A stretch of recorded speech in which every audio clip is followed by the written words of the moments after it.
So welcome everybody to the fourth regional Zoom webinar on innovation and climate displacement.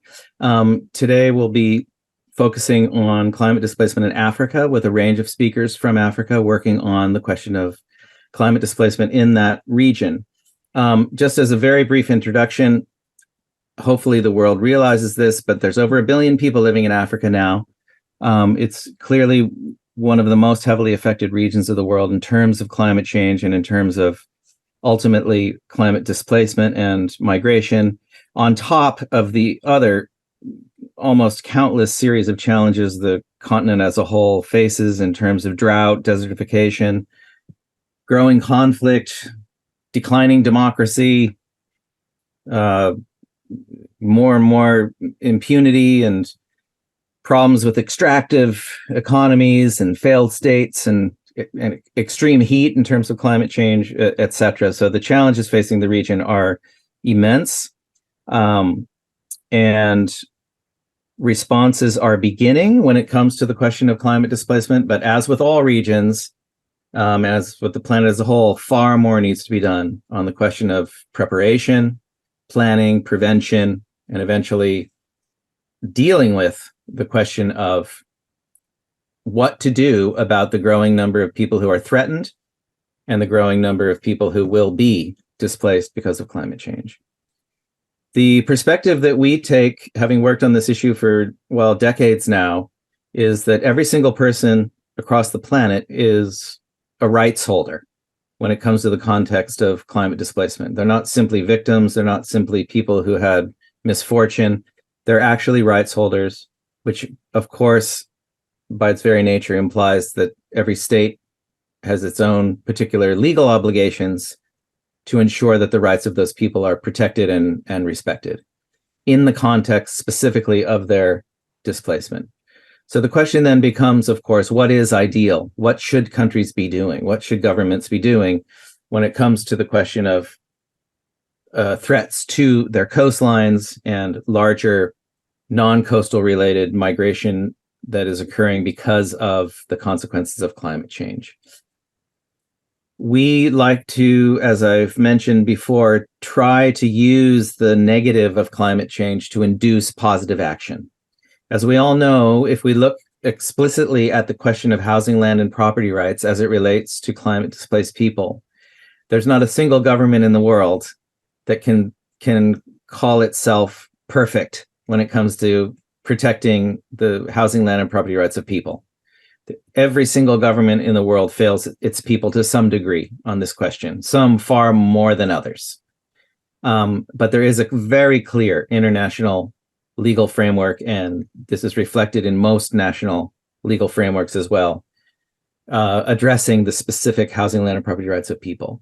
So 10 years ago, and this webinar is part of a whole series of activities we're doing to commemorate the 10th anniversary of the Peninsula Principles on Climate Displacement within States, which is an initiative that we drove back in 2013. And the principles are 18 principles that really lay out what the rights are of people who are displaced because of climate change, and even more importantly, in some respects, what the duties are of governments to protect and respect those rights. And it provides, in essence, a very generic blueprint of what states are meant to do. And again, a whole range of states have done things when it comes to climate displacement, but not enough have done enough to comply in full with the Peninsula Principles.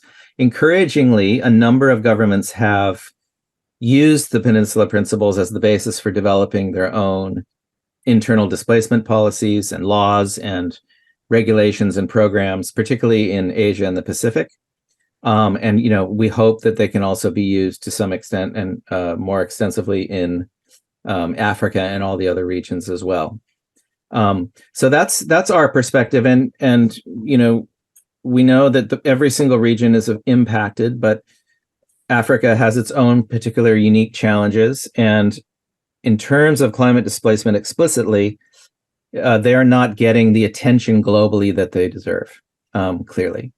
And most people have no idea of the threats that face Africa specifically and the locations in Africa where climate displacement is likely to be particularly brutal and large scale and ruthless, whether it's Mozambique or Alexandria in Egypt or Lagos or Senegal or anywhere else in the central areas that are non-coastal states, landlocked states as well. The problem is huge and growing. The resources are not plentiful enough necessarily, or at least they're not allocated in a way that is reaching the scale, the people that are affected by the scale of this problem.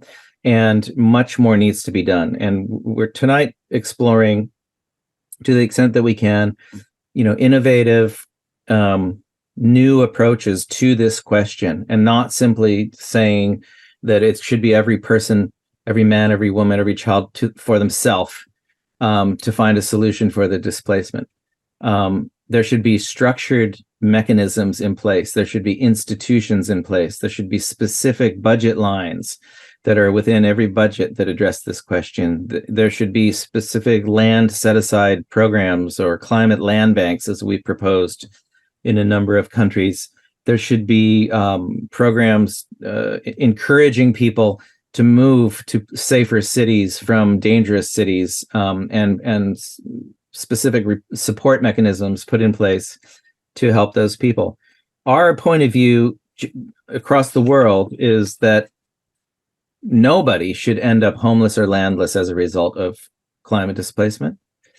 No one should suffer detriment compared to where they're living now in terms of climate displacement, and it's incumbent on governments everywhere to do what international law says they must do, which is use the maximum of their available resources to solve this particular problem.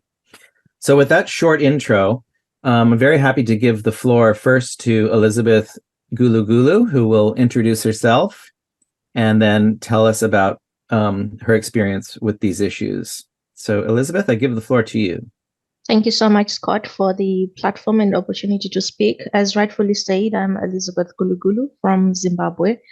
I have been working with an organization called African Youth Initiative on Climate Change, a platform for young people to interact and engage on climate-related issues that are affecting them all over the country. And it is also an organization that operates on a regional platform.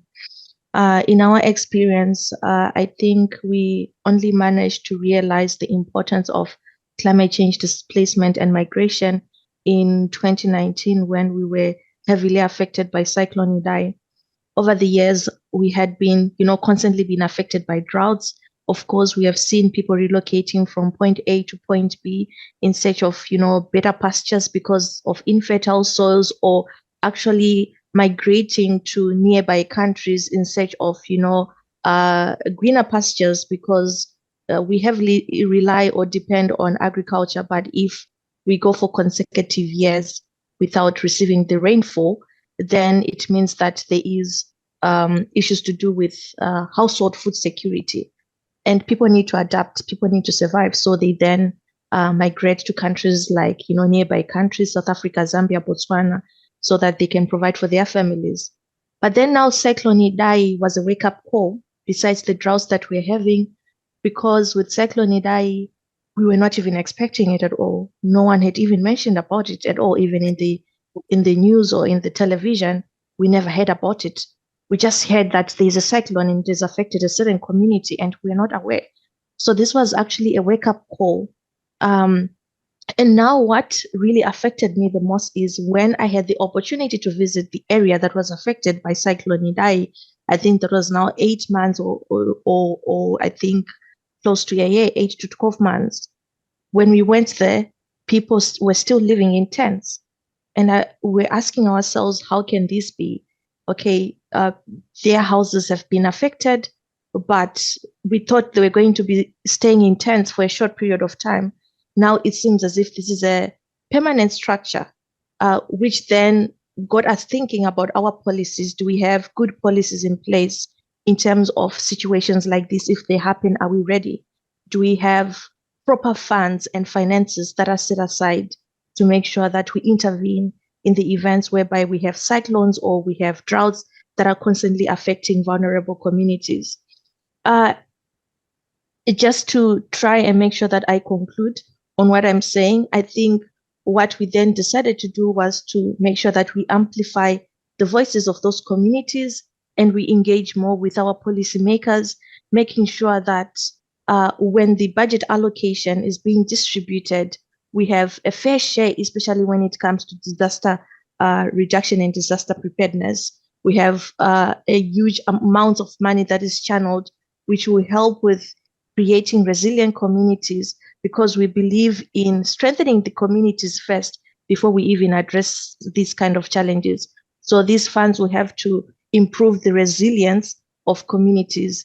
And then if we are not able to cope with the disasters, then these funds will be channeled towards displacement, making sure that they do have alternative housing accommodation, they do have access to land, to even continue practicing their day-to-day farming or anything that puts money, that puts food on their tables.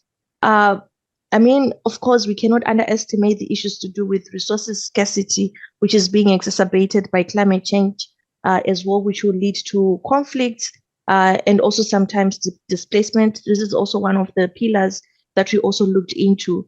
But just to conclude, I think overall, we realize that we, as a country itself, we do not have the actual resources to make sure that we intervene in terms of situations like these, and we are continuously advocating for that. Thank you. Great, thank you very much, Elizabeth. Can I just ask you one question, Elizabeth? Is there any sort of national climate displacement policy in place yet in Zimbabwe? Or is it just subject to general disaster law or disaster preparedness laws? Yeah, I'm aware of the disaster preparedness laws. I'm not aware of any other. It could be there, but I'm not aware of it. Thank you very much for that very excellent intervention. So then we'll move on to Ilhan Dahir, please. Ilhan. Thank you, Scott. I'm very happy to be here today to discuss this topic. To be frank, though, I am a bit intimidated by the extent of the problem, so I will be trying my best to stay succinct. And if there's at any point where you need to cut me off, please let me know. I am currently a senior researcher with the Institute for Security Studies and have a background in peace and security on the continent. Previously, I was a researcher at the Stimson Center in Washington, D.C., where my mandate was more on the protection of civilians, and before that at the the International Peace Institute in New York and the African Union. And in each of these spaces, climate change wasn't just a periphery issue, it was one that was central to the mandate of the organizations, because we see quite often on the African continent that there cannot be a complete discussion about development, definitely sustainable development or security, without an assessment of climate change and its central role in both of these aspects. There is a complex and growing link between climate change, migration, and violence on the continent. And I'm calling in today from Nairobi, Kenya, in East Africa, where this triad is especially cruel. We see in many parts of the continent that there is a connection between forced displacement and violent extremism, but we see this quite evidently as well in Somalia, where civilians are caught in the crosshairs of all of these issues. Climate change is driving people to migrate not only from their hometowns to places with more opportunities, but oftentimes from rural to urban areas in search of better opportunities to escape the impacts of climate change, such as drought, floods, and sea level rise. This is putting a huge strain on urban infrastructure and resources, and also increasing the potential for social unrest.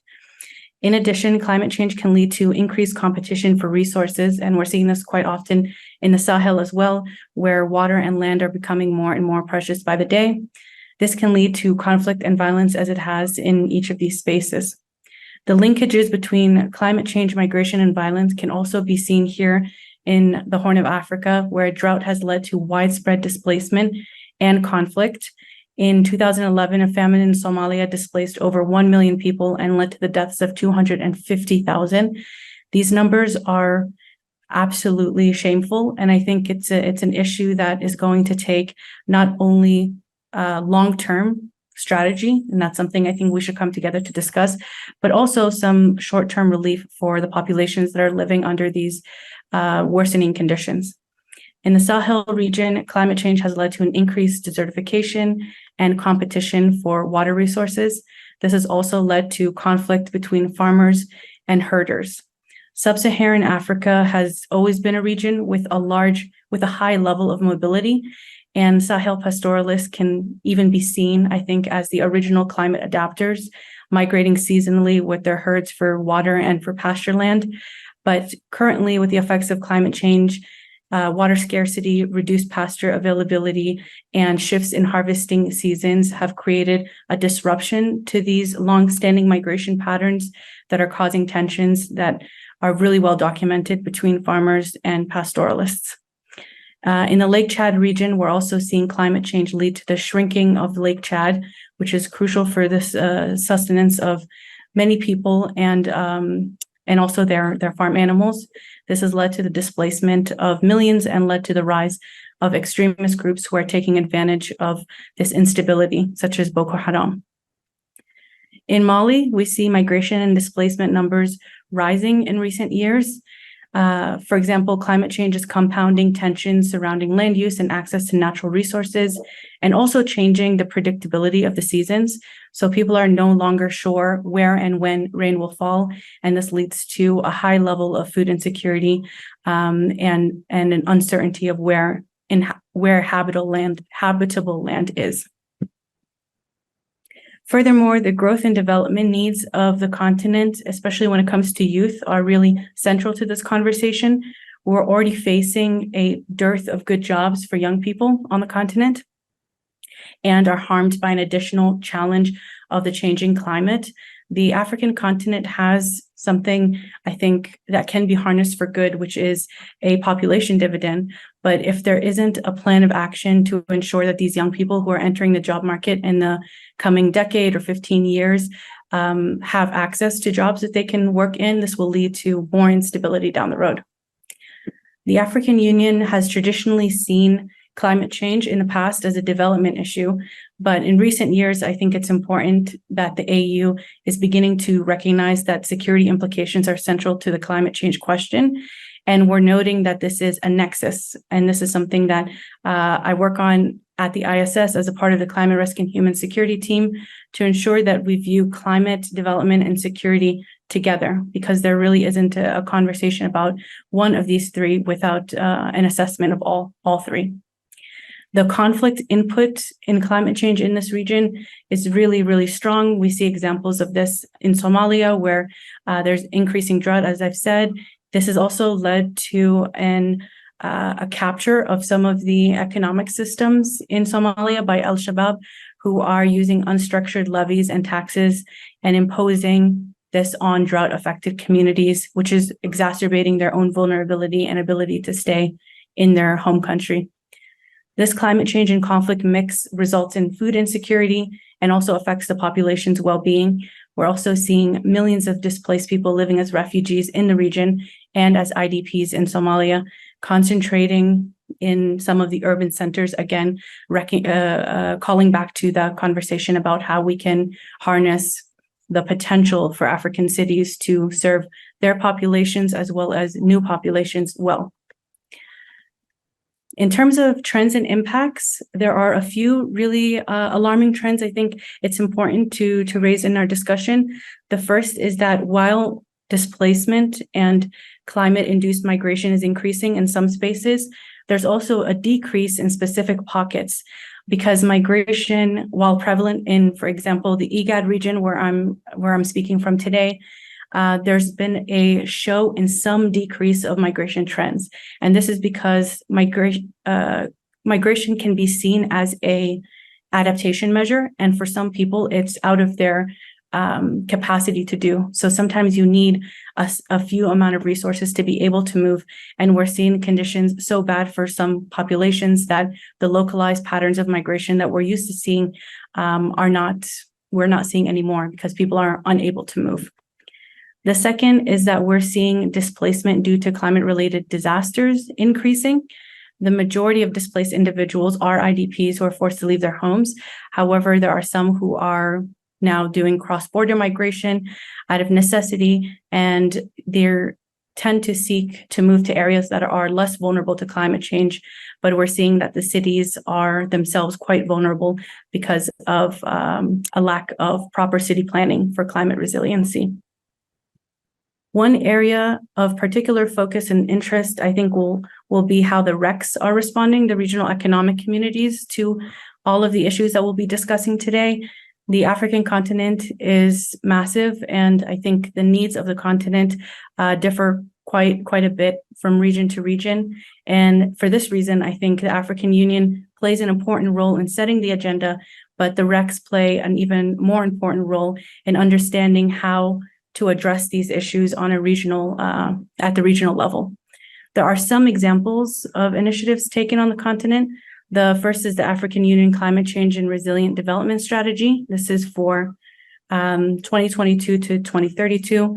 The strategy provides a framework for addressing climate change, but I think, again, in terms of implementation, we haven't quite seen the fruits of that effort yet. And another important one is the Kampala Declaration on Human Mobility. This declaration is a regional framework, and it addresses the issue of climate change and migration from a human rights-based approach to the issue, which is quite crucial. So now to wrap up, I will discuss a few things that I think are missing from the broader picture and posit a few ideas on the way forward for our discussion. In terms of what's missing, while there are some, as I've discussed, some initiatives on the books from the continental level as well as the regional level, we are still seeing insufficient national policies, laws, and strategies to adequately deal with the extent of the climate change crisis on the continent. I think there's also a misalignment of national policies, laws, and strategies with the extreme urgency of the climate change adaptation question on the continent. There's also been an increase in global efforts to address climate change, but I think national frameworks have not kept pace with these promises and will require some level of technical expertise, I think, to apply. We also see that existing policies and strategies often focus on incremental changes, which are important part of the picture, rather than larger transformative actions. And here now in Nairobi, on the heels of the Africa Climate Conference, it does feel like much of the conversation was stuck on the incremental changes approach to climate change, while the continent is facing some existential problems. So it's going to require some level of multitasking to look at exactly how to deal with the adaptation questions that are banging on our door today, while also keeping an eye on where the continent is going in the coming decades and certainly centuries. And then there's also the huge question about early warning. And again, I think to drive the point home, early warning is absolutely crucial to any sort of positive impact for civilians who are going to face the onslaught of climate change related natural disasters. We saw in Libya in September that early warning could have really made a major difference. However, early warning is only as good as early response, and it's important that whatever early warning mechanisms countries are relying on, that there's also a plan of action to move people out of harm's way and to create a strategy to actually implement when early warning systems flare up. And finally, there's an issue with quality of information on climate change impacts. I think sometimes we are making some leaps of understanding where some information and knowledge could be filling those gaps. And these gaps are effectively are going to become really, really important, because without all of the full picture, we're going to have a tough time translating climate change information into actionable strategy. I think at the moment we are getting closer than we've ever been to seeing a full picture of how climate change is impacting migration, how it's impacting women, especially when it comes to displacement and migration, and how it's impacting urbanization and demography. But it's going to require, I think, a concerted effort to improve. And so now, just as a final walkaway thought that we can possibly discuss, urbanization, obviously, I think strikes us all as a limitation to the response that we can have for climate change. But I think it's also a space that we can look toward as a potential for change. Cities are often located in areas that climate migrants see as less prone to natural disasters, but in actuality, the cities themselves are quite prone to these types of disasters. Displacement and forced displacement due to climate insecurity is leading people to cities as a space for opportunity. So we need to find ways, I think, to fortify African cities against climate change impacts, to create climate resiliency in the long run, and also find a way for the city to expand sustainably to take in these new migrants. So this could be an avenue that we look at as a space to grow in the discussion. And the final thing I'll say is the fact that we're having this discourse is in itself, I think, really heartening. And although the picture is quite bleak, I think the pathway to solutions is open, and more African voices are entering into the forward-thinking, transformative thinking space. And I think that will be the thing that actually makes the positive change on the continent. Thank you very much, Ilhan. That was excellent. You mentioned the early warning thing. I just read actually this morning that less than 40% of Africans have access to any sort of early warning system right now. So, the majority of people on the continent have none whatsoever. So that's a very, very, very valid point that something needs to happen about. And you mentioned extensively issues related to urbanization and rural to urban movements, et cetera, which is, of course, a broader issue in the world. We now live in an urbanized world ever since about, 2014 or something, which is a trend which is never going to be reversed in all likelihood. So we are forevermore going to live on an urbanized planet. And the question of the quality of life in those urban areas is a very major one. And, we found globally that unless there's an alternative, the default option for most people, most places when it comes to climate displacement is to move to the slum of the nearest big city, particularly if you're from a coastline. Usually at significantly lower standards of living than where one was living before, without any sort of governmental or other interventions to improve the prospects for those people moving. So that's also something that, a lot more attention needs to be paid to. We can't simply just accept that it's normal for hundreds of millions of people to suddenly move to cities and expect them to sort everything out on their own, as if the resources will suddenly be there. It's not going to be like that in all likelihood. So, we really need to, I think, collectively push for measures that cleverly guide or induce, people to move in ways that are perhaps less resource intensive, but that end up being much more sustainable in the long run. For instance, urging people to, instead of moving to the largest city, move to an intermediate city where that city has a policy in place already to sort of benefit climate displaced people. So you're basically bolstering the local population with new migrants that can then in turn, hopefully, have positive impacts on the local economy, et cetera. And particularly, we've been advocating this in a number of other countries, not so much in Africa, but in a number of other regions, in areas where there's been heavy, large-scale depopulation of rural areas, not for violence reasons or insurgency reasons, but simply for economic reasons. Particularly in like the internal areas in Australia or the rural areas in Canada or Italy or Japan, a number of these, those are all developed countries, of course, westernized, wealthy countries, but nonetheless, in the countrysides of those countries, there's all sorts of small towns and villages that are completely depopulated or almost entirely depopulated. And there are slowly but surely moves underway to try to revitalize those cities. And if we can guide climate displaced people in those directions, then you begin having win-win-win situations. So I think there's a lot of, it would be nice if the Global Green Fund and other large funds that have been set up to help resolve climate displacement and climate change problems were actually adequately funded. But chances of that ever happening at a level that we can all be happy with are pretty low right now.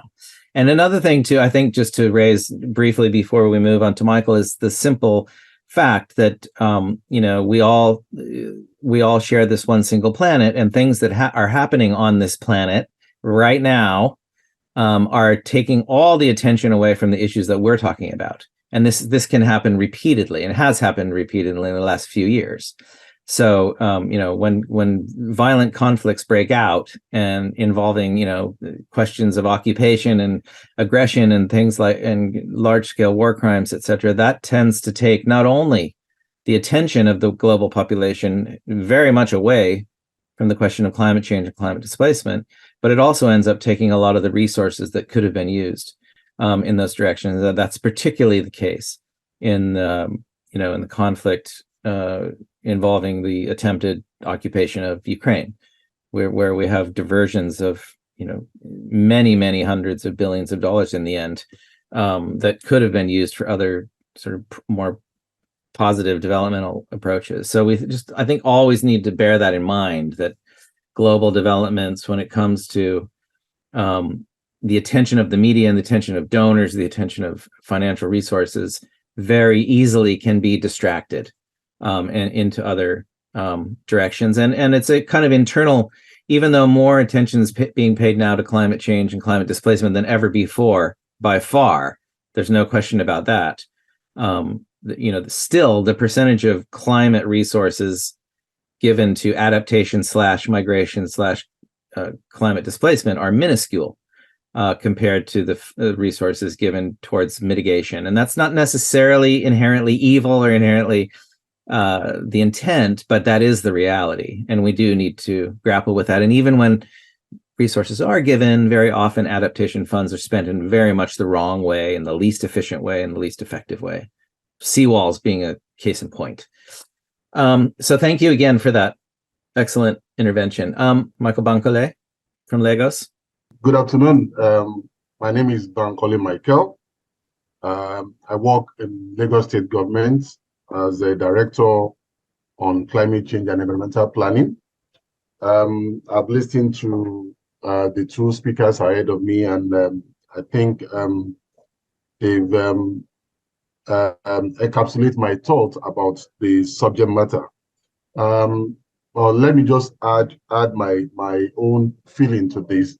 We all know that climate change is no more a topical issue, but it has now taken an alarming position. It's a crisis that we must find a global solution for.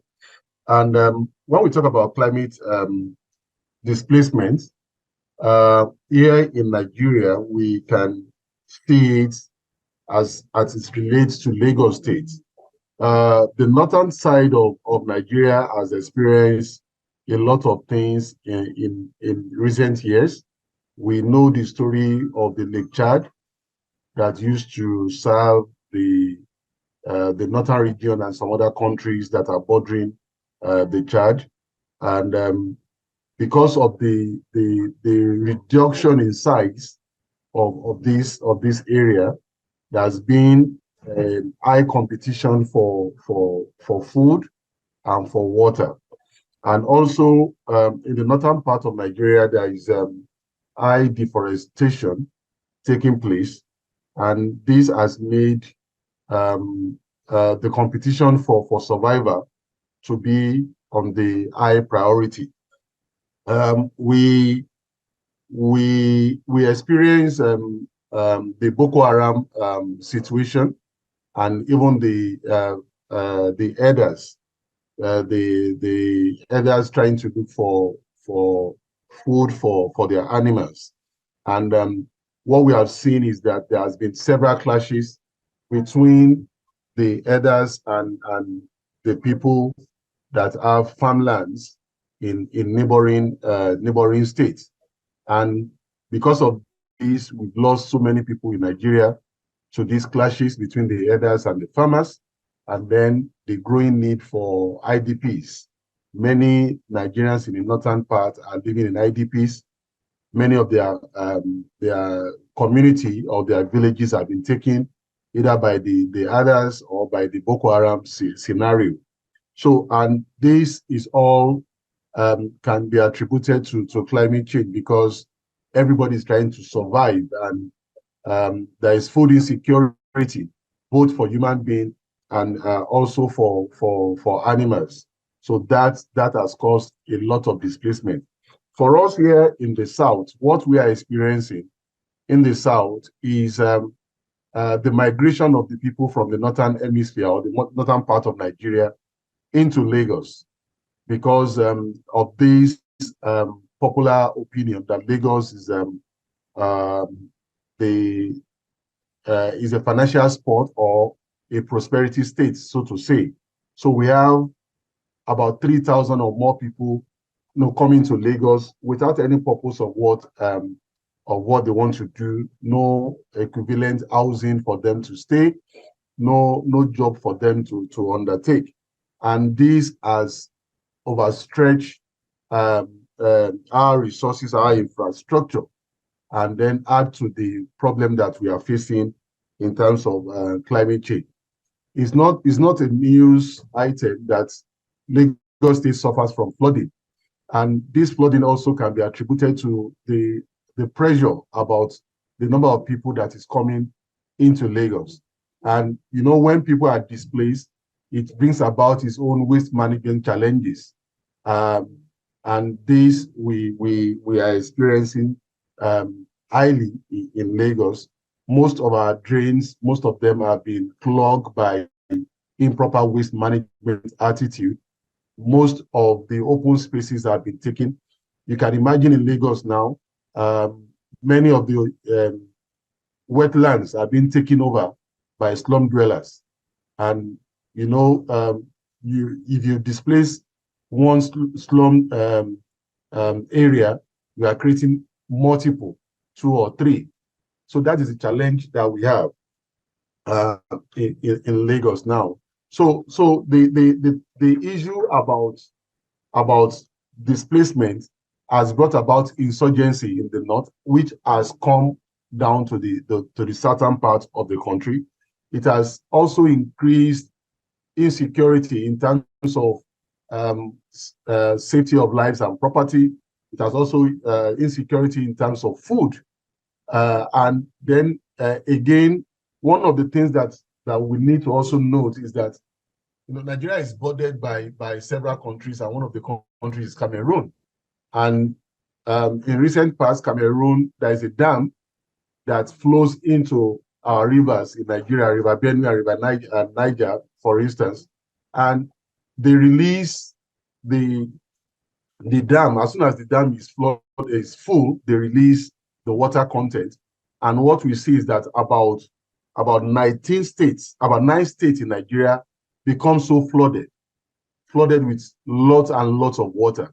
And the implication of this is that, in fact, last year's flood, there was a report of the grave releasing their dead.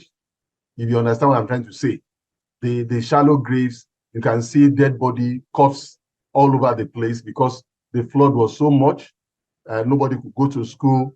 And there is this thing that we talk about in climate change, interdependency. One thematic area or one action is dependent on several other areas. So because of this large volume of waste of water in these 9 states, some of these states are the food basket of Nigeria, especially Benue. Benue is known to produce food for tubers of yam for the other country, for the other states. Now with the flood, the people were forced to leave their ancestral home. They were forced to leave their city to come to the safer ground. And to them, they are fighting for survival. But here we are fighting with the reality of increasing population by this displacement. So the solution to this for the food insecurity caused by flooding or by insurgency, I think for us here in Nigeria, there's been this discussion of a ranching solution to the others, so that they can have it like another climb where the animals will be mobile in a certain place, and then they can supply them their food instead of migrating from the north to the south and destroying everything in their wake. Also, there is this constant collaboration with Cameroon for them to inform Nigeria authority, the NIMET or the National Hydrological Center, of the periodic release of the water from the dam, so that we can be able to control it on the downstream, or it will afford us to do a lot of advocacy and enlightenment for our people, so that they can migrate from that area, if it is for a while, before they can go back to their place. So this is one of the solutions that we are trying to explore.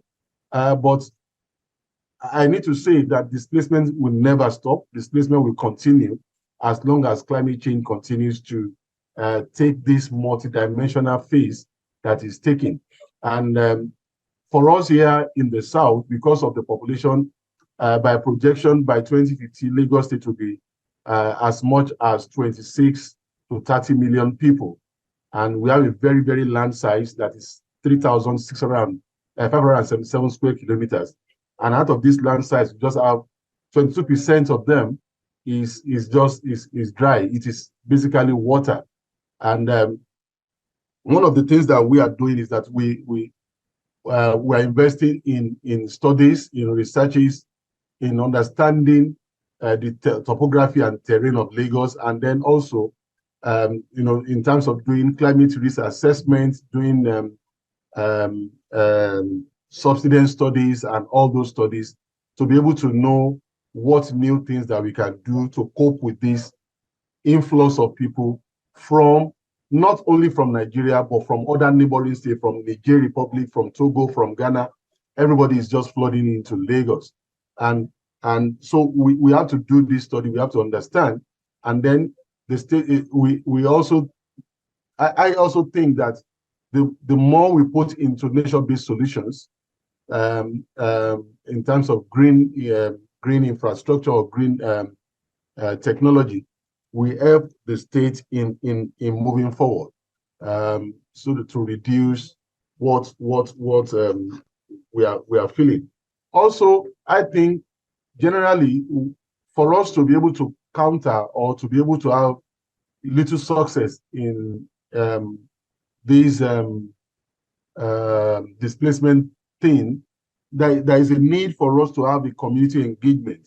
There is a need for people to talk together. There's a need for us to determine solutions that will work for local communities, scan globally and then act locally. There is that need for constant community engagement. For emergency response, what do we need to do? Instead of traveling 1,000, 2,000 kilometers from where you are and going to a place that you don't even know what the future holds for you. There is a need for this constant engagement. And then we must be able to like somebody said, I think is the first speaker, she alluded to early warning response or early warning systems. Like you said, Scott, most of the African countries do not have early warning systems. I've been shouting myself hours in Lagos for us to have early warning systems. And this is going to help us. It's going to, and then we need to also have unfortunately, in global South, we don't seem to take population as important. We don't know how many people are residing in a given space at a given time. There is a need for us to know this that will help us in planning. And then there is a need for us to know if you migrate from one place to the other, then you need to decommission your residency in that place and then register in the new place so that we can plan. Right now, we are just grappling with planning for planning's sake, not actually planning to mitigate against what is going on. And then I also think that for us in Nigeria, there are some states that are littoral states that have the same peculiarities. These states need to communicate at the high level within themselves. The governors of these states, of this littoral state, needs to communicate. Look at those things that are similar that you have, your peculiarities that are similar, and then find a global solution to it. This will assist or eliminate or reduce this displacement. But like I said in my opening remark, displacement would never end. I have some documents that in my office that I asked some of my staff to review, and one of them is talking about displacement even in the Americas, talking about the South Americans.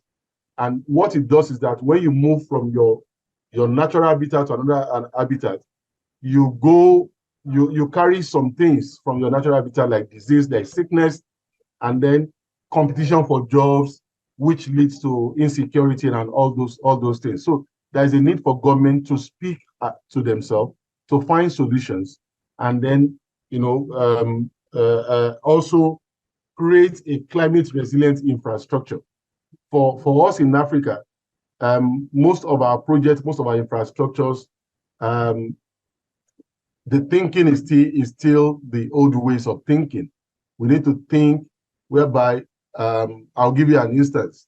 You want to create a road network, and then every green area in that area, we have to be removed so that you can create your concrete road network. But in a saner climate or in a better way, you can co-create the road and the greener area, and then thereby creating job for the people in that area so that they don't have to move, because by the time you remove the green area, you have removed their source of livelihood, and then they have to migrate to look for job. But if you co-create and then put everything together, I think we'll be able to minimize this displacement. And basically, as I conclude, I think government needs to talk. Government needs to walk the talk and stop these promissory notes or speeches. We go to COP, we go to climate weeks and everything. All the COPs I've attended, all the programs I've attended, one thing I can say from my own end here is that it's all talk and no action. It's all talk and no action. We are not taking the actions. We are not taking the bull by the horn. The developed countries or the global West are not helping us. They are not. We have so many things to grapple with in global South, but they are not helping us to solve the situation. So I think I will end my speech there. Thank you very much. Great, Bankole. Thank you very much. You raised a whole range of really important points, and all power to you to help solve this problem, because it's, like you said, it's probably going to be one of those never-ending stories. One of the many important points you made was the direct relationship between insecurity and climate displacement, both in terms of the causes of the instability, but also the instability itself generating more displacement. And this is a problem not isolated to northern Nigeria. It's a global phenomenon. And really the direct relationship between how insurgency groups form and why they form and the consequences of their formation are only making matters worse when it comes to this particular problem. And, this is slowly, finally working its way into security institutions. They've had debates at the Security Council now on the security implications of climate change and climate displacement. And, the matter could not be more serious. You also raised the question of community engagement, which is absolutely fundamental. I mean, that's a global thing that's obviously of direct relevance here.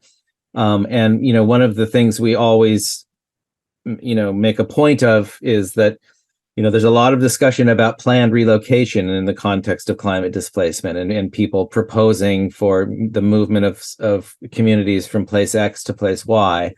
And, that may work in certain instances if it's done entirely at the, initiation by the community itself. But we need to be very careful that planned relocation doesn't become just a pretext for moving people that could not otherwise be moved in the alleged interests of protecting that community from the ravages of climate displacement. And we need to be very, very careful about that, as we need to also be careful about the management of whatever funds are involved in helping to resolve climate displacement, that those are really, transparently spent efficiently, et cetera, et cetera. If we stand back for a moment and look at this issue from a macro perspective, at a global level, not simply Africa, but all of the world, unfortunately, the bad news is that we're going to need somewhere in the range of, according to calculations, rough calculations that we've done, probably approaching $2 trillion to provide permanent housing, land, and property rights solutions, in quotes, for every climate displaced person over time. Luckily, the world economy is approaching 90 trillion these days. So spread over time, it's not as big a figure as it may sound, but nonetheless, it's not insignificant. So we do need to also, bear that in mind. And then maybe, something I'll ask everybody, maybe at the end, shortly, when everybody's interventions are complete, what's one good news story that you can put out there? What's one positive thing that you've seen in your city? For instance, Bankole, what's the most positive sort of climate displacement response that you've seen that might be relevant to other places? And the same for all of you, if you have an example of that nature, because I think it's important always to put out there the things that are actually working and the things that are perhaps more cost effective, but also practical. For instance, the whole question of floating villages, floating towns, floating platforms that can be used in coastal areas are really starting to take off in a whole range of different countries in different ways. So that's something that can be done practically at a relatively low cost, that can enable people at least to stay a slightly longer period where they are now, rather than moving, hundreds of kilometers away or into the slum. So thank you very much for that, Bankole. So I'll give the floor now to Michael Kakande to speak about his work with R40. Michael? Oh, thank you so much, Scott. Well, I'm very privileged to having had my previous speakers, put out such very key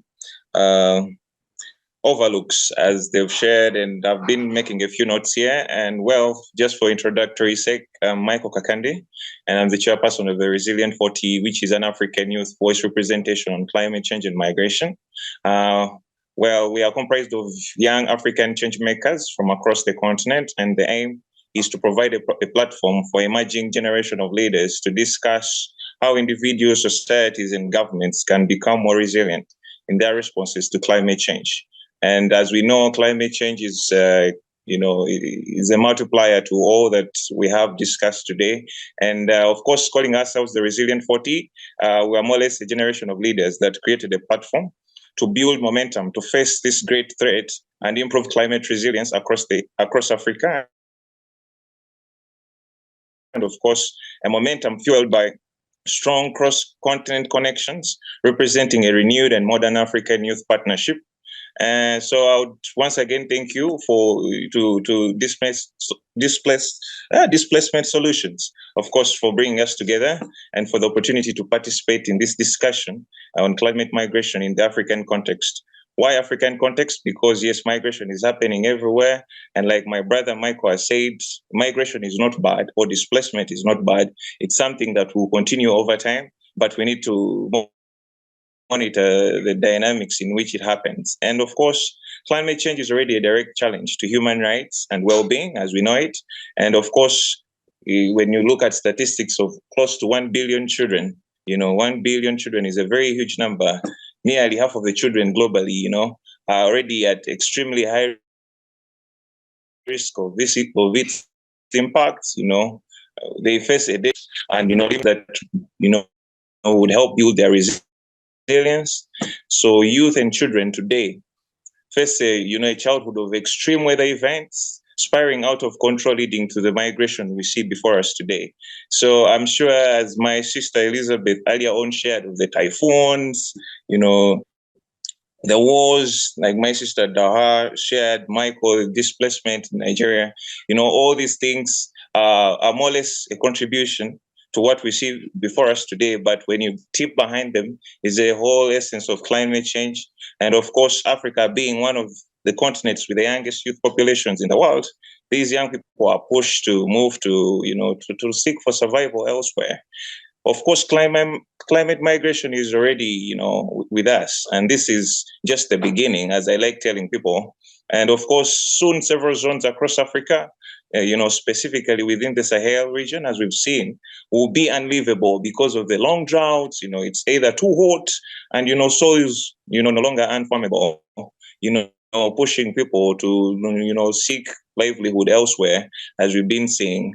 So, and of course, when you look at the mathematics before us, when people say it's still in the 100,000s, these are very huge numbers, but still very soon it will come to millions and later a billion, not because of conflict or persecution, but due to the climate, leading us to, a deeply worrying future and path that so many of us wouldn't want to get to.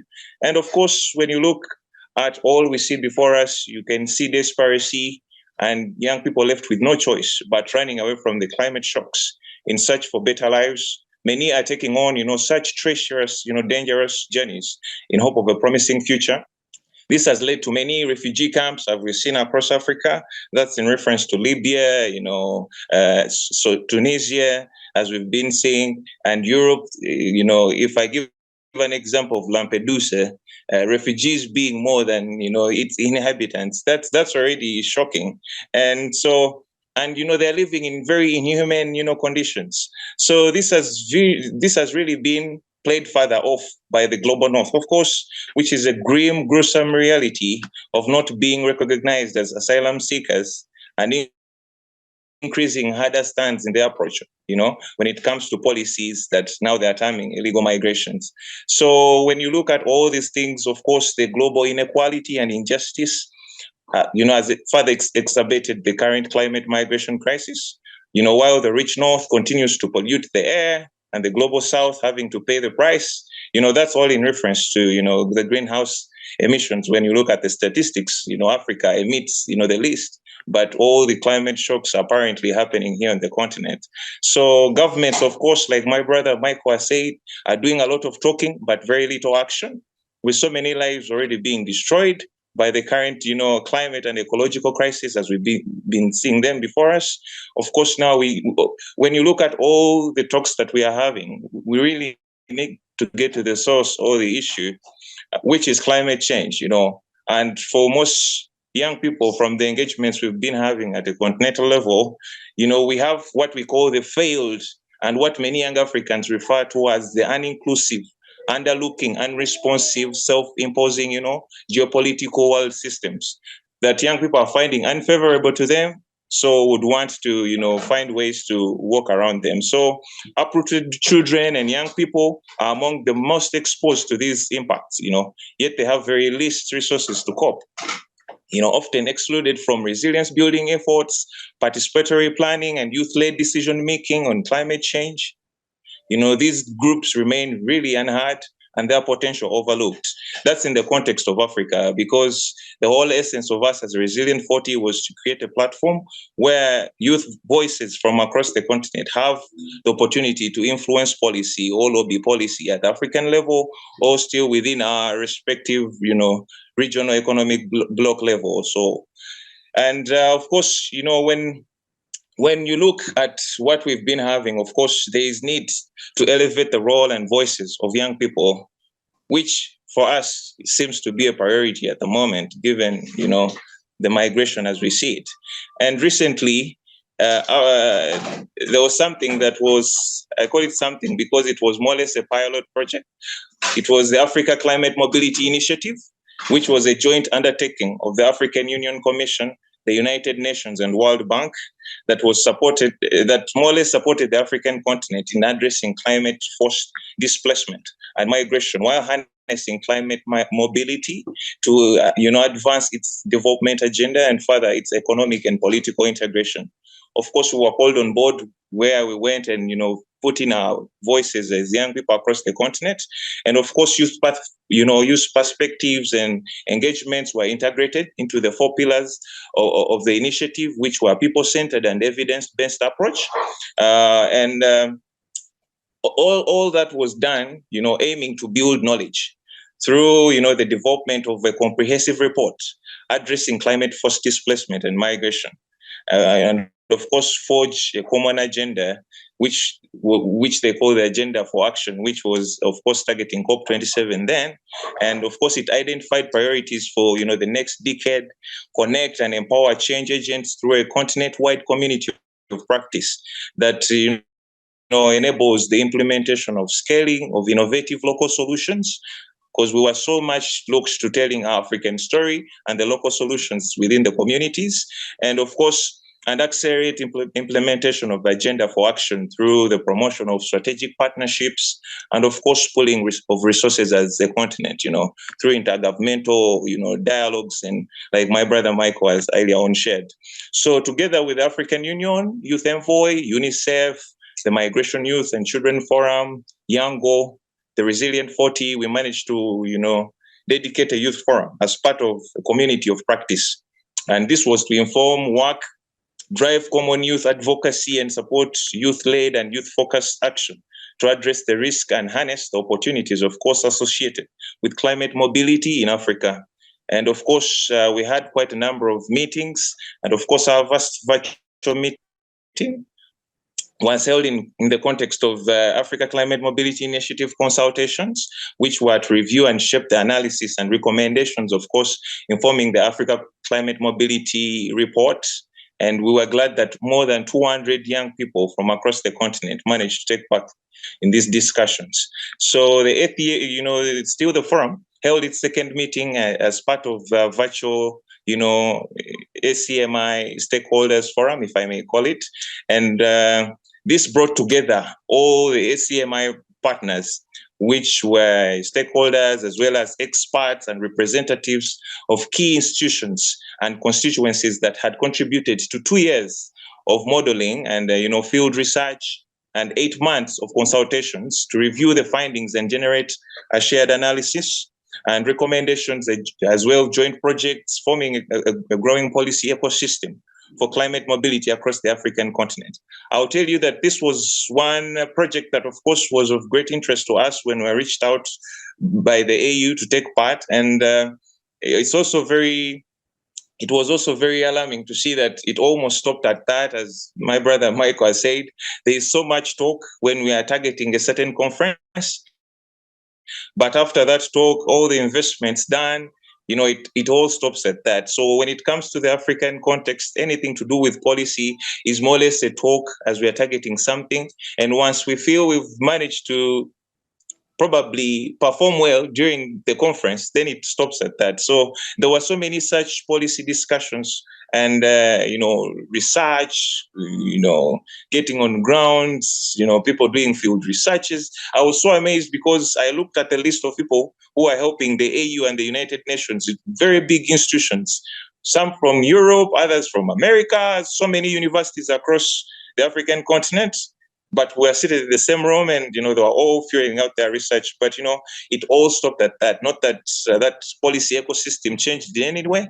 Nothing changed, apart from having had very beautiful presentations then. And of course, several meetings happened, but all that served to present and discuss the draft key messages and recommendations. And of course, the report to kick off the process of preparing for, the climate change conference then that was happening in Egypt. And of course, shaping common messages by young people and concrete youth-led and youth-focused initiatives to be presented during that COP. So that forum gave young people the opportunity to share their key priorities for action and of course, shape proposed deliverables for COP, including the drafting of an African Youth Declaration on Climate Mobility that we managed to launch during COP27 last year.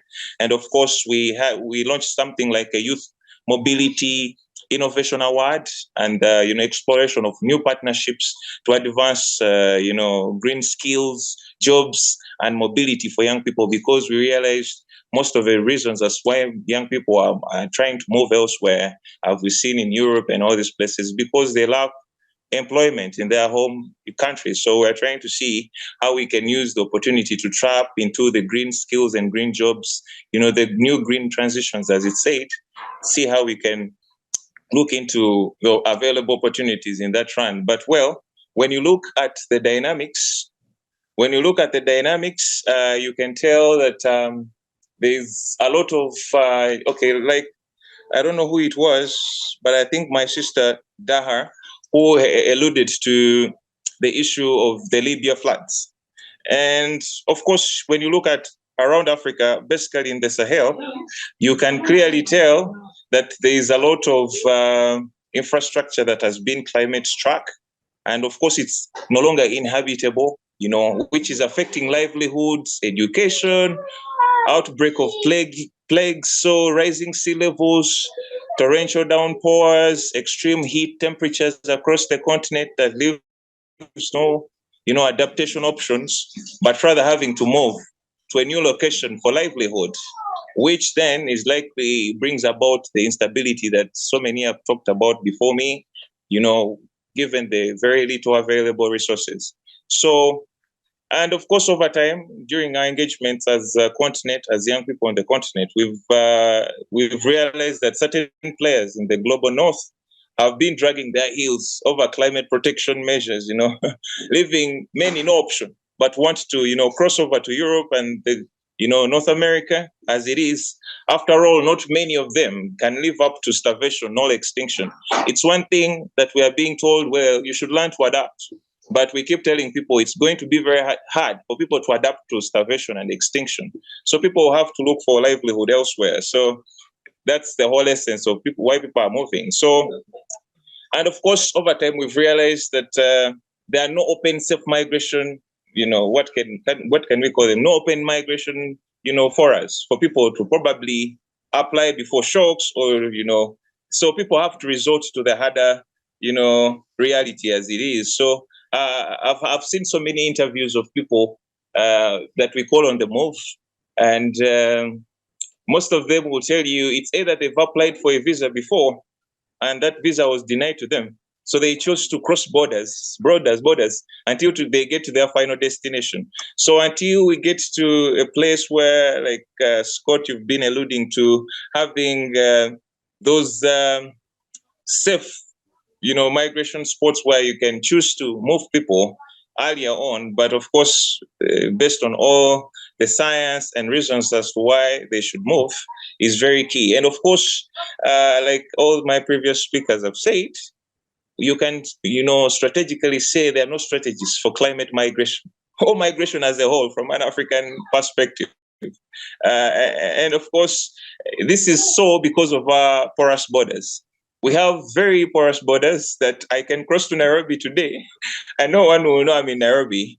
And until I tell people, okay, I'm here, and they'll tell you, how did you get here? Because I know where to pass. These are porous borders. So migration is really untracked. And these are things we were telling the leaders last year, that there's so much migration happening within the continent, that now they are getting to witness as these young people are taking on boats and want to go drown in the oceans as we see today.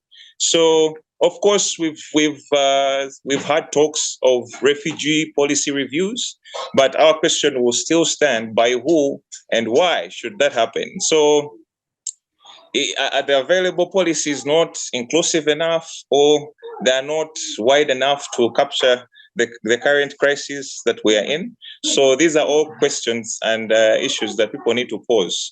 And of course, these efforts are sometimes too late for particular reasons, and of course for particular regions. And we live in critical times that are, for so many, calling the heat age. And when you look at the dynamics of the migration or climate migration as we see it, you can tell that international mafias, I call them international mafias because they manage to cross people from border to border. So such international mafias across Africa and within Europe and wherever they are, have escalated the situation as they earn lots of money from off this trade, telling people we can move you. So you can see there are lots of strategies that the EU is trying to put in place to see how they can fight that mafia from all the information that they put out, and are managing to recruit people. But from an African perspective, of course, the biggest is the lack of political will to combat, migration sometimes, or the climate crisis that it is, because all they will say is, this is not our problem. This is a global north problem. So if people are moving and they are going to that part of the world, let them move. Because at the end of the day, these governments benefit off taxes. If these people manage to go look for something and send back home, that money is taxed, and the economy still grow in a funny way. So that's all funny, but these are things that we get to see from an African perspective on a daily when we engage our policy leaders. And in fact, in most of the countries, the leaders are even advocating for young people to leave the country to go look for work elsewhere and be able to support their economies and families by sending money back home. And so, well, in short, I will say the window to prepare for the impacts of climate migration is quickly closing, as given what we've seen so far from an African point of view. But prioritizing the following urgent actions, of course, from my own perspective, could lead to better outcomes, probably for children, youth, their communities and countries. It could be now, it could be in the next few years to come. But as we've been sharing with governments across Africa, I'll still say there's need to minimize the risk of displacement in the context of climate change, which is including taking ambitious action to reduce global emissions. Because at the end of the day, climate change is the reason as to why migration is happening. Whether we deny it or not, when it comes to climate migration, there's the effect and the impact of climate change that pushes people to move from one place. So until we get to the ambitiousness needed to reduce whatever global greenhouse emissions, then we are headed nowhere. And then the other issue, we need to strengthen, inclusive services and systems for children and young people, of course, who move and take measures to keep their essential services running, even after disasters strike in our local communities across Africa. Because, well, this includes education, child protection, and nutrition, which can be achieved by, of course, activation of an accessible, variable, and of course, big loss and damage fund, as we've been advocating for. Of course, I keep telling people there's been so many funds before, but these are very, very inaccessible funds. I keep giving my young people across the continent an example of, say, GCF or GEF. If a country like Uganda can fail to get access to this fund, how then will local communities or how will civil society be able to have access to such funds? So we all along, we've been advocating for change of systems in financing structures, just so such funds are available when and needed, because we are in times where we need to quickly get to the response bit. Of course, like my earlier speakers have alluded to, there's need to have early warning systems, but that comes along with early responses. So until there are such funds to help facilitate such early responses, then we are literally working to no good. I'll just conclude by saying we need to prepare for climate mobility and ensure safe migration is an option, of course, for young people as well as family affected by climate change before they, actually become displaced. So I'll end at that. And, of course, I thank you once again, and back to you. Great. Thank you very much, Michael, for all those very important points you made, particularly concerning the the inevitability of migration in a region where a rather large chunk of the continent is going to become effectively uninhabitable by humans in the not too distant future, and people are not going to stay. And so, we need to be prepared, and we need to treat everybody as a human being and have viable options available. And you raised also the very important point that, very similar to the Pacific in certain ways, the Pacific contributes less than 1% to all global CO2 emissions, and yet is facing existential threats to their very existence as nation states because of rising sea levels. And it's not that far different from what's happening with regard to Africa and CO2 emissions vis-a-vis the rest of the world. Africa produces a very small percentage of global CO2 emissions, and yet is enduring a very large percentage of the consequences of climate change because of the CO2 that's been released since the beginning of the industrial age by largely the industrialized Western world, and increasingly China and others. But all of these things need to be factored into coming up with better solutions. And thanks again for just raising the whole issue of youth. And, because in the end, it's about youth. And, people like Greta Thunberg and others have also emphasized that. The school strikes on Fridays has emphasized that. And groups across the world, obviously, are taking the energy of the youth who do not want to inherit a world that's uninhabitable. And so thank you again for that intervention and for all of your work. It's really excellent. So now I'd like to give the floor to Nasim. Nasim? So my name is Nasim Majidi. I'm connecting today from Nairobi, Kenya, where I've been based as the founder and executive director of Samuel Hall. So we're a research organization, and we originally started in Afghanistan in 2010. We've been based here in Africa for the last 10 years, and we focus on migration and displacement.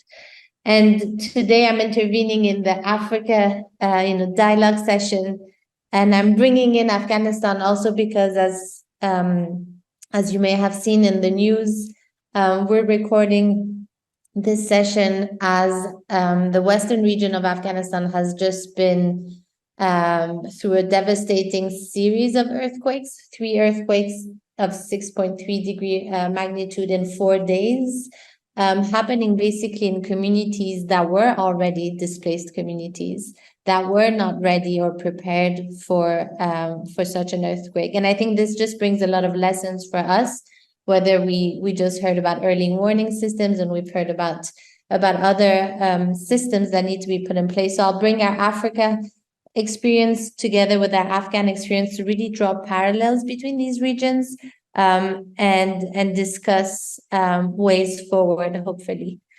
And I just wanted to share some quotes, and these are all quotes from research that we've been conducting in Afghanistan, Kenya, and Somalia, from displaced communities themselves. So I'll just leave the slide there, and you can just take a moment and read some of these quotes on this slide. And again, just so that it really helps us understand the experiences of individuals impacted by climate across different countries.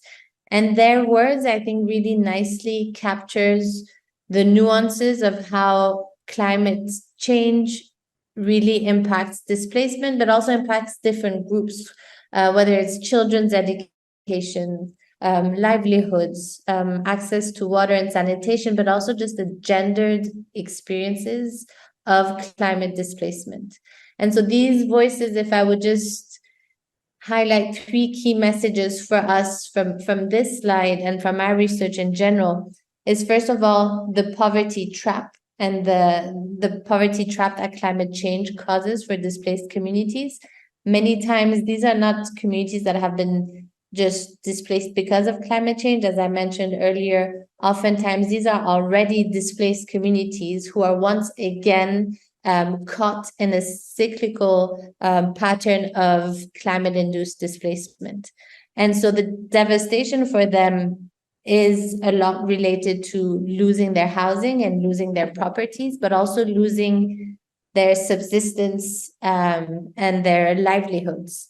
And so for many, it's the end of agricultural livelihoods, the end of their primary source of income. So entire families, communities lose their livelihoods overnight.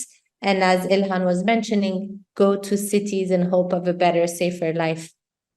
But also education often takes a backseat. And whether it's in Somalia in our research or in Kenya or Afghanistan, in all of the contexts where we work, families have to make a choice to take and a decision to take their children out of school.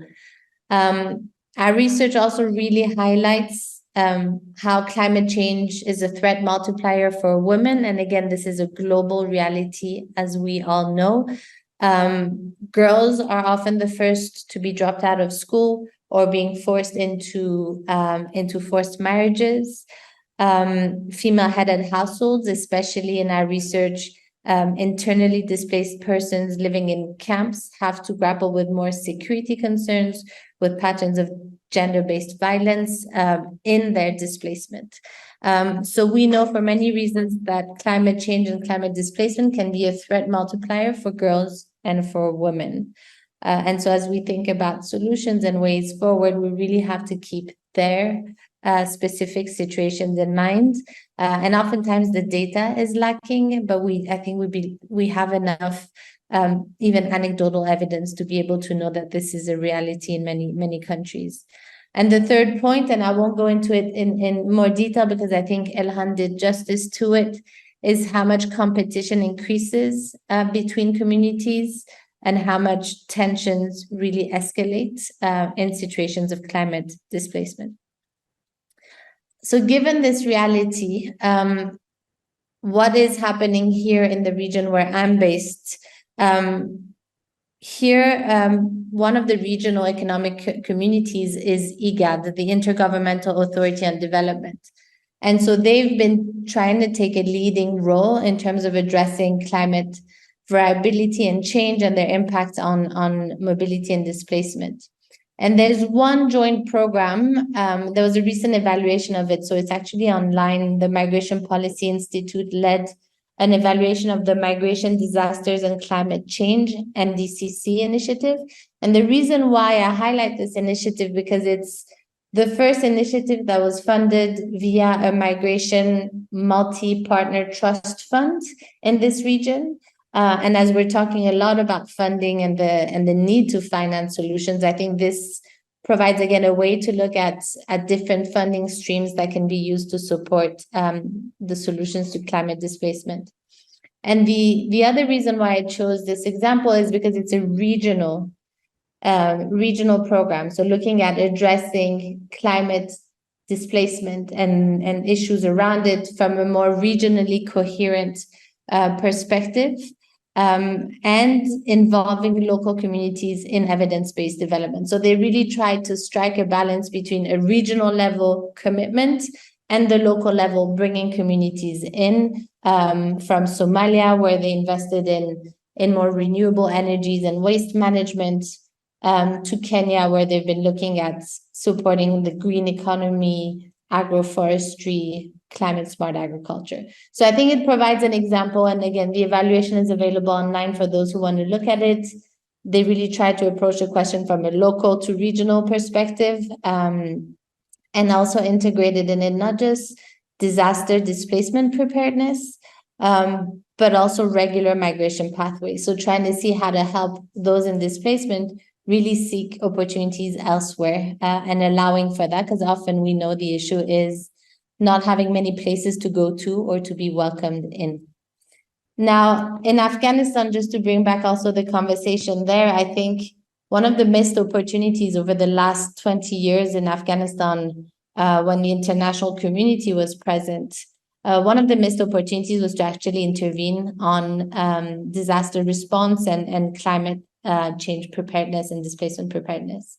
And coincidentally and ironically, one of the only issues now that whether it's the Taliban authorities or donors or practitioners agree on is bringing back the importance of climate change in the conversation. And this is really important because, again, if we talk about funding, drought programming, for example, ended. Financing for drought programming ended once the Taliban came back to power. A lot of sources of funding to support communities ended overnight in August 2021.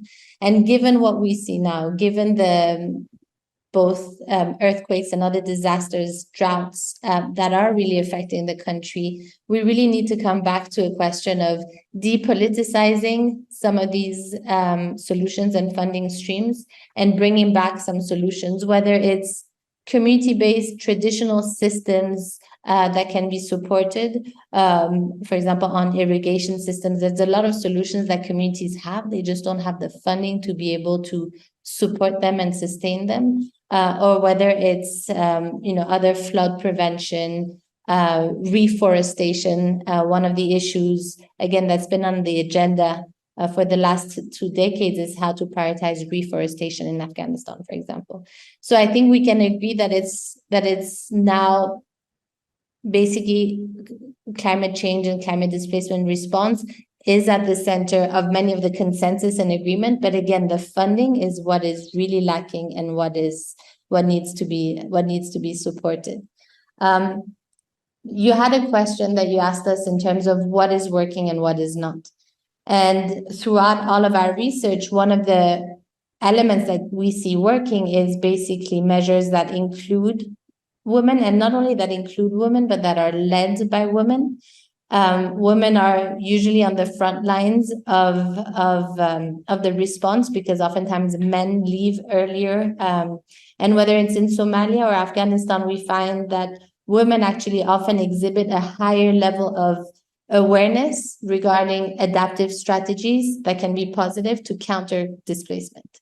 So women are part of the preventing displacement thinking, and they have some of the solutions, whether it's in terms of upgrading their housing or other measures that they need to put in place, tree planting or other issues. In all of our research, there's a research that I would direct you to on our website that we conducted for IOM and UNEP.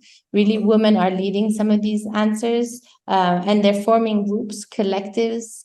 A lot of village savings and loans associations are collaboratively already working to address these challenges. So they just need to be supported and sustained. And so just to come to the end of my thoughts here in terms of priorities, I think it's a lot about having thinking about linking the climate displacement conversation to other conversations that are getting a lot of attention and traction.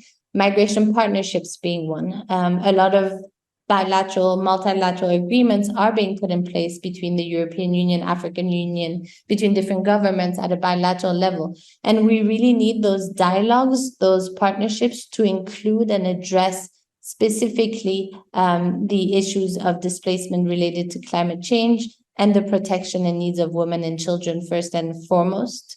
Another lesson learned for us in terms of what works and that has to be kind of included in these partnerships is really bringing city planning forward and to be able to talk about displacement from an urban planning perspective. This was mentioned by previous speakers. We know urbanization is a reality, but yet we're still talking about IDPs in urban areas. We're still talking about integration when we need to talk about city planning, when we need to change the conversation, shift the narrative to speak about urban planning with displaced communities. this will result in local integration, but from a more cohesive urban perspectives. There are initiatives around this that we're also contributing to in Nairobi, in Amman, around participatory planning forum processes. So they're already there, some of these models, and we can definitely build more on these locally led responses, bringing in the mayors, bringing in the municipalities, but also displaced communities together. So these partnerships really need to drill down to the local level. Integrate the way forward has to be about integrating a gender-focused response to climate displacement. We've included some suggestions here.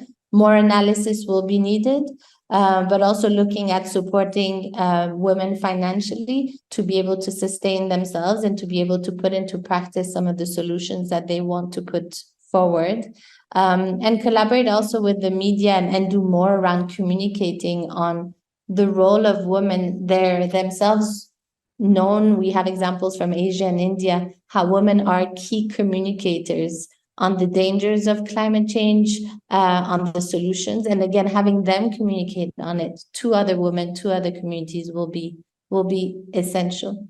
And lastly, I think part of what I'm trying to get to also is how to link the conversation on climate displacement to a conversation on localization. So whether it's about building local capacity or having these local conversations and local solutions, we really need to also shift where the decision-making process happens.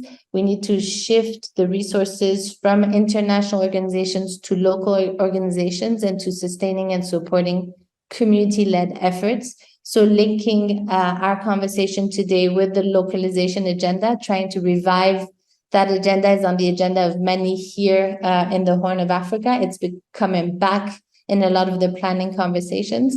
So let's recommit to it, to the localization commitments, to the grand bargain, and really link it now with community-led efforts and to listening to communities and to their solutions. So I'll leave it there for now. Thank you. Great. Thank you very much. You, as with all the other speakers, you raised a whole range of really important points. And I think one thing that immediately comes to mind to me is that oftentimes when we speak about climate displacement and we use the word community, as valid as it is, we also need to recall that probably, I would say, based on our experience, the majority of people that move because of the consequences of climate change don't do it in the context of their community. They do it on an individual and family basis, right? So policy needs to respond to both of those realities. Whatever region we're talking about, policy has to, reflect the fact that a coastal village may well wish to relocate collectively as a community as a whole and reestablish itself in a different, safer location. In many, many other instances, people are going to move on an individual or household basis without necessarily the benefits of being part of a larger community. And as you mentioned, urban planning, city planning, and as we would say, housing policy, housing law, land policy, has to reflect those dual realities in the context of climate change and ultimately climate displacement. If some of the numbers come true globally that are being bandied about these days, this is not simply going to be a question of, changing a few things here and there, but it stands every chance of completely and fundamentally altering the way the planet looks as a whole. I mean, we're not only going to have to change world maps as sea level rises to reflect the coastal changes that are going on. We will probably, within the next 50 to 100 years, see entirely new megacities pop up in areas which are now frozen. And fundamental deep changes are going to occur. And that's as relevant to Africa as it is to any other region. And it just makes the point again that we need forward looking. We need forward planning. We need diagnostic work that recognizes the scale of these problems and we need to put in place measures that are adequate to deal with them, not in a reactionary way, but in a preventative and proactive way. And if we do that, which is very hard for humans to do, apparently, but we can do it, the collective suffering that people are forced to endure will hopefully be reduced. So thank you very much again for that. And then finally, because we're trying to keep this within 2 hours for a whole bunch of reasons, but finally I give the floor to Sarah to talk about the exciting new developments at the Center for Climate Mobility. Sarah. Thank you. Thanks, Scott and Kirsten and everybody. Many familiar faces here. It's good to be part of this conversation. I will speak a little bit about the effort that Michael introduced, the Africa Climate Mobility Initiative, which has not stopped. It's still happening. And then I'll share some maybe basically fields of work that we want to develop, and we're very much looking for co-production, co-design with others. So we started, as Michael mentioned, as a kind of continental level effort 2 years ago with both research and modeling on what are the current climate mobility realities, how can we get a sense of how communities are thinking about moving when they experience climate impacts, and what could be future scenarios. We had a whole range of consultations. We mobilized youth, as Michael mentioned, gearing up for COP last year in Egypt, where we presented our findings and our agenda for action. And the agenda for action covers many of the points that have come up here today. It was very broad, admittedly, but we tried to kind of lay out all the policy kind of intersections and problems that were put forward. What we're doing now since the beginning of this year is really trying to work with individual countries, with specific subregions, with cities in specific borderland areas, to use our findings as an entry point to have conversation around policy and programming at these different scales. So we're working right now with Uganda, planning a first rounds of consultations in the country, again, starting from our findings, but hopefully combining them with data and insights that exist on the Ugandan context, and then having consultations at the country level to look at what are the issues that need to be addressed in Uganda, what's the current policy environment, legal environment, better understanding the country context. And we want to do this also in Somalia. We are working with Niger, where, of course, the political dynamics are more complicated now, but we're working with the Sahel Commission on Climate Change, which is a multi-country entity under the AU.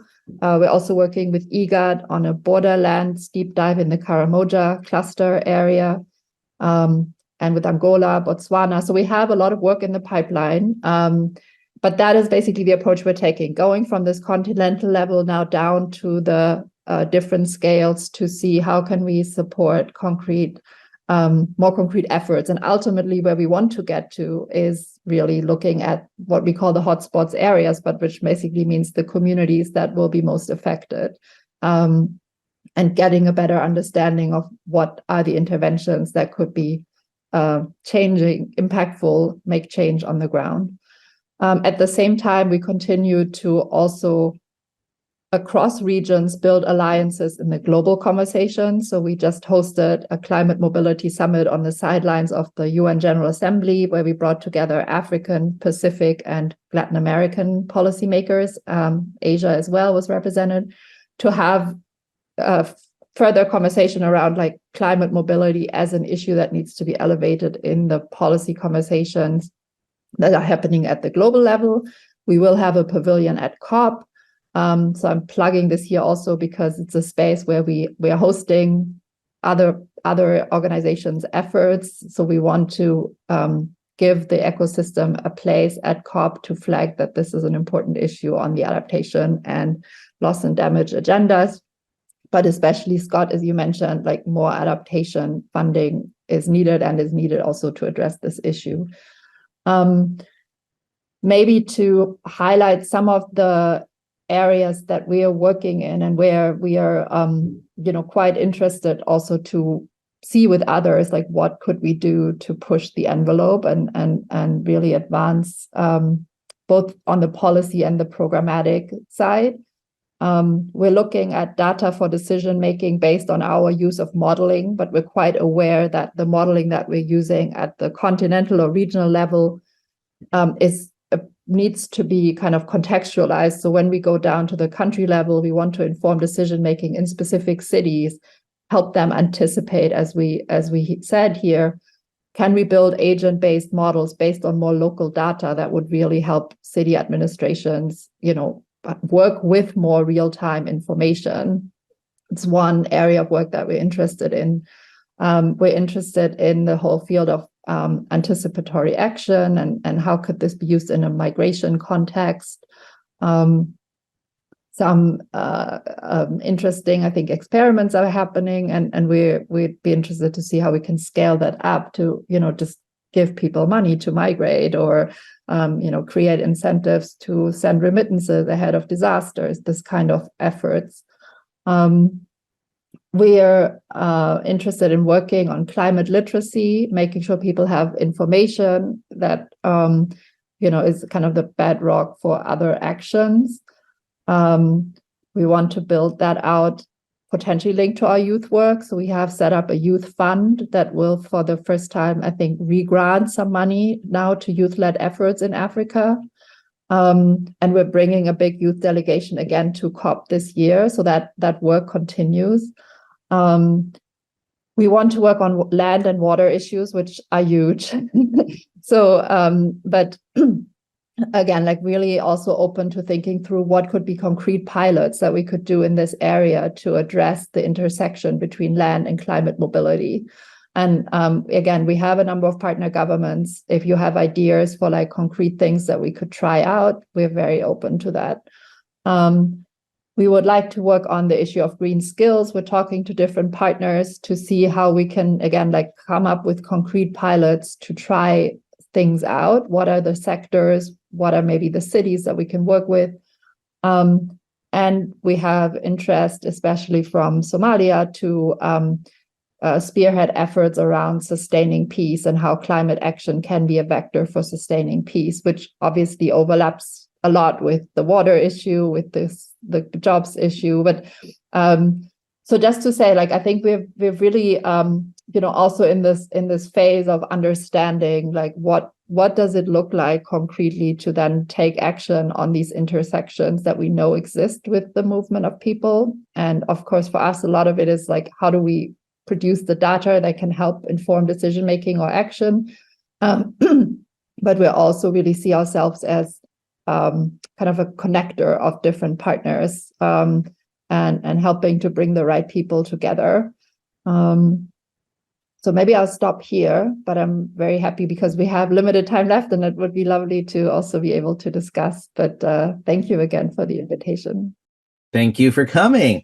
And thank you for that intervention too. And it's great to hear all the things that you're doing after having set it up. I'm very glad that you mentioned land and of course, and climate mobility, because that's an issue that we work on all the time. And, just a couple of very quick little land-based statistics, once again, macro ones, because we love working on macro, gigantic picture things so that they can be then extrapolated down to the local level. But we've done all these calculations and, to try to dispense with this idea that there's not enough land to go around. There's more than enough land to go around. It's not ever going to be a question of land availability. It's a question about access.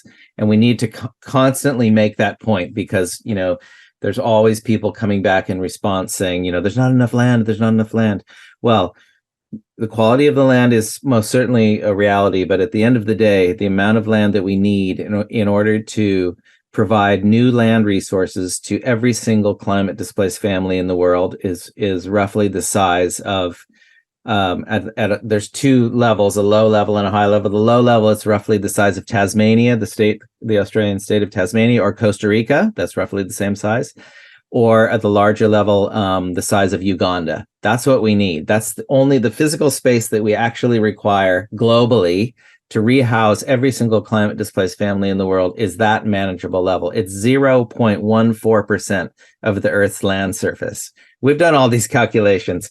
We might be off by a few percentage points, but not by very much. And so obviously that's a completely useless figure in some respects, but on the other hand, it can put into perspective what we actually need, because most policymakers right now are most certainly not thinking about setting aside land for climate displaced communities, for instance.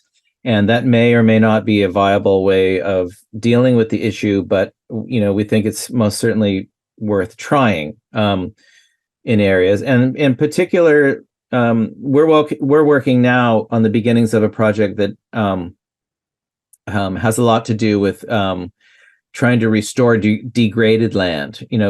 Depending on whose figures you read, anywhere between 22 and 48% of the world's land surface is officially considered degraded.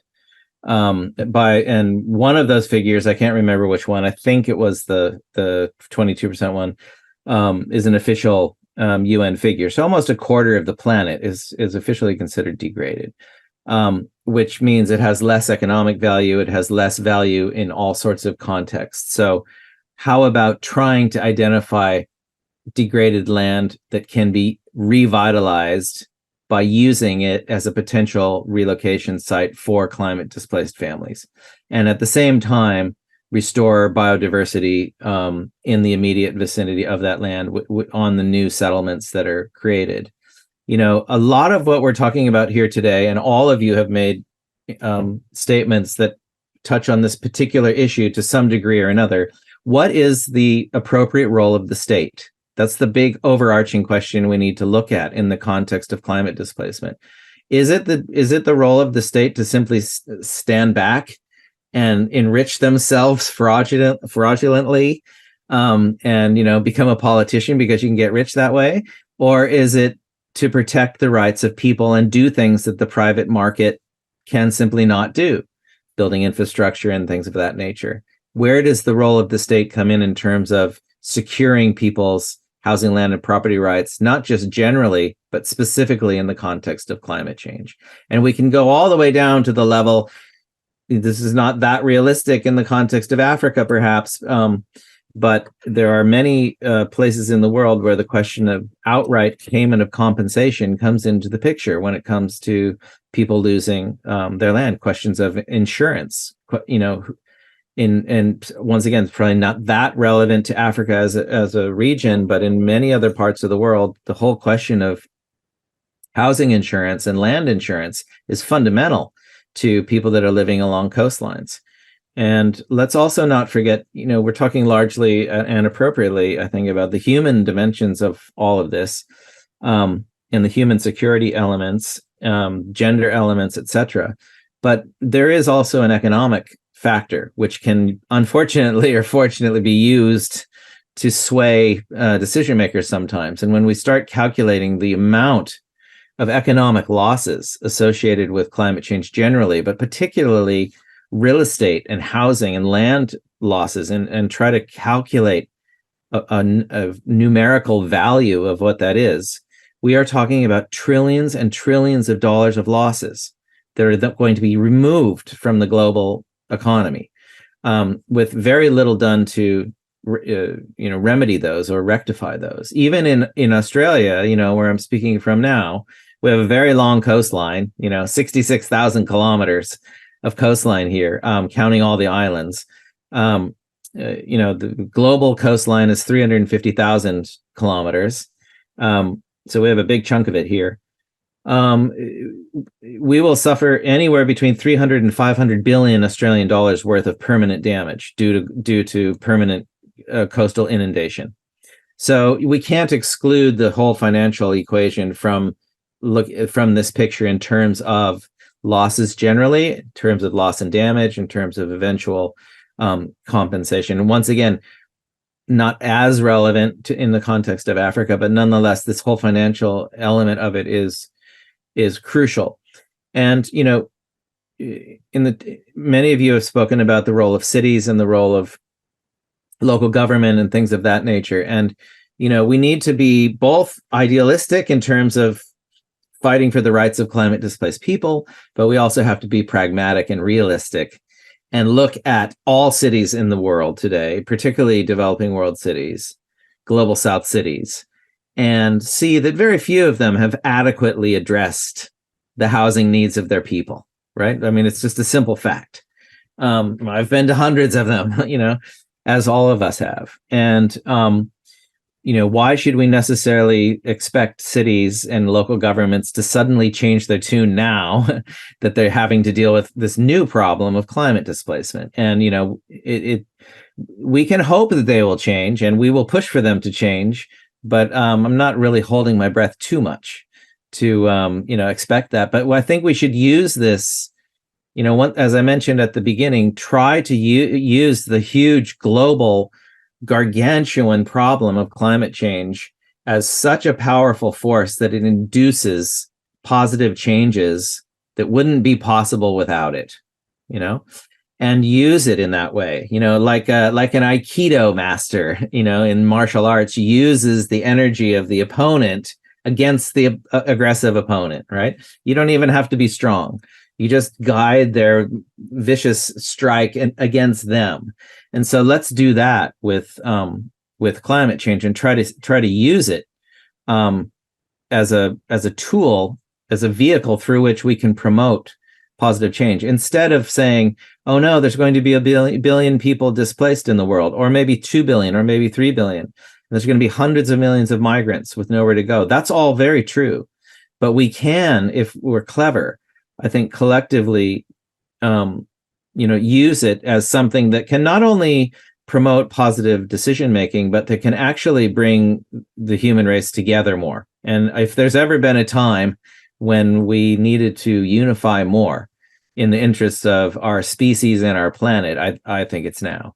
And so, that's what we, I think, need to focus on. It has been really, really interesting from our perspective. We'll be in touch with all of you soon to follow up, and let's all stay in touch and keep branching out and keep expanding our networks and really try to keep this issue as alive as possible and make sure that for once we are able to, we know the scale of this problem. We know how big it's going to be. We know where it's going to happen. This is not going to come at us as a surprise. A lot of things do in the world of politics and human rights and law, but this is not going to be a surprise. We know what has to be done. And so it's incumbent on us and others that work on this issue to make sure that this issue stays on the top, or, well, let's just say reaches the top finally of the global political agendas of the world, and that we address it in the way it should be addressed. So thanks everyone for coming, and we look forward to staying in touch, and keep up the great work, all of you, and all the different places you're working. We wish you all the best. Thanks so much, everybody.